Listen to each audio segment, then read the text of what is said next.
죽음 이후 사후 세계의 비밀. 죽음을 앞둔 사람들에게 나타나는 5가지 증상. 사람이 세상을 떠날 때 고통을 느낄까, 느끼지 않을까? 사람들 대부분은 죽음을 앞둔 사람들이 극심한 고통을 느끼며 세상을 떠날 거라고 여긴다. 특히 암과 같은 깊은 병 중에 있는 사람이라면 더욱 그러리라 믿을 것이다.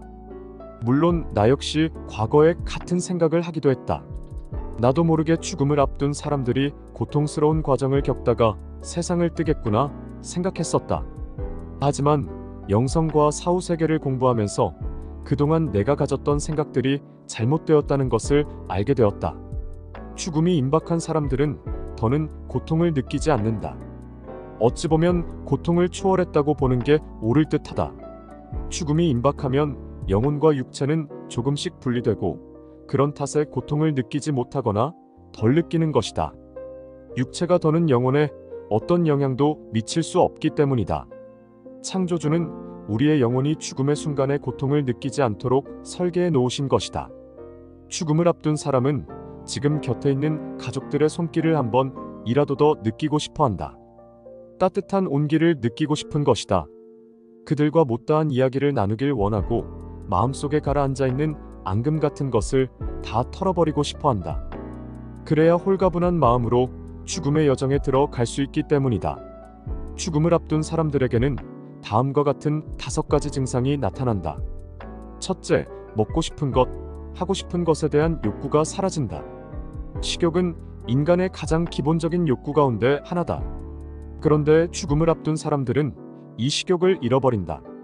그리고 건강했을 때 너무나 하고 싶은 게 많았던 사람이 만사가 귀찮다는 듯 늘어져 있을 뿐이다. 그냥 쉬고 싶은 생각뿐인 것이다. 둘째, 평소보다 수면 시간이 길어진다. 죽음을 앞둔 사람은 평소보다 잠자는 시간이 길어진다. 이는 체력이 바닥났기 때문이다. 의식이 깨어있는 동안에도 말할 힘은커녕 앉아있을 힘조차도 없다. 배터리가 거의 방전되기 직전이어서 에너지가 별로 소모되지 않는 잠만 자는 것이다.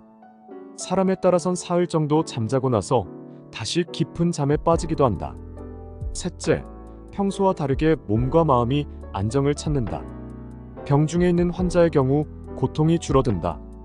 심하던 기침이나 구토가 덜하거나 아예 하지 않게 된다. 죽기 직전의 상태가 되면 마치 보이지 않는 존재가 육체의 고통을 제어하는 것 같다는 생각마저 들게 한다. 사람에겐 죽기 직전 30분에서 2시간 정도 딱 한 번 정신이 명료해지는 시간이 있다.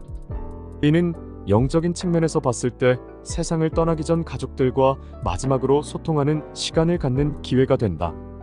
이 시간을 잘 보내야 하는 이유다. 넷째, 고마웠던 사람들을 위해 미리 선물을 준비한다.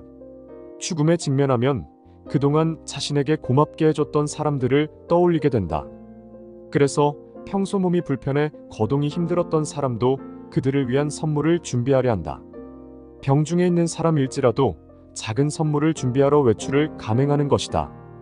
다섯째, 꿈에서 돌아가신 부모님이나 조상, 배우자를 만난 이야기를 한다.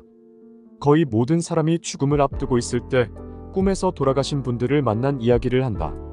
즉, 조상이나 부모님, 배우자, 친척들이 찾아왔었다고 말한다. 이때 대부분 꿈에서 만난 그분들의 얼굴과 모습이 편안해 보였다, 반가웠다고 말한다. 돌아가신 분들이 꿈에 나타나는 이유는 죽음이 임박했다는 걸 알려주기 위함이다. 놀라지 않고 편안한 마음 상태에서 이승에서 저승으로 넘어갈 수 있도록 준비시키려는 것이다. 이들은 때로 저승사자가 찾아왔다는 이야기를 하기도 한다. 우리가 죽게 되면 인도령이 찾아오는데 이 인도령을 저승사자라고 일컫는다. 죽음을 앞둔 사람들 대부분은 죽음 직전 갑자기 기운이 왕성해지기도 한다. 조금 전까지만 해도 기운이 하나도 없어서 곧 돌아가실 것 같던 분이 막잠에서 깬 듯한 맑은 얼굴로 가족들에게 덕담을 건네거나 옛날 이야기를 하기도 한다. 이때 많은 분이 이제 다시 건강해지시려나 보다 기대하기도 한다. 하지만 이는 죽음으로써 영혼이 육신을 빠져나가게 되면 더는 인간의 모습으로는 소통할 수 없는 까닭에 창조주께서 마지막으로 가족들과 인사를 나눌 시간을 부여하는 것이다. 이 시간을 잘 보내야 함은 당연지사다. 이때 죽음을 앞둔 사람은 그동안 가족들에게 가졌던 서운함과 미운 감정을 털어버려야 한다.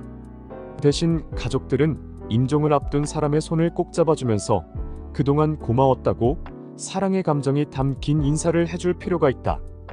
우리의 육체 중 가장 오랫동안 남아있는 기관이 청각기관이다.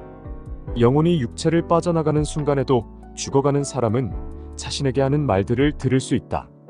그러니 그 사람은 조금 더 홀가분한 마음으로 죽음, 즉 영혼과 육체의 분리 과정에 돌입할 수 있을 것이다.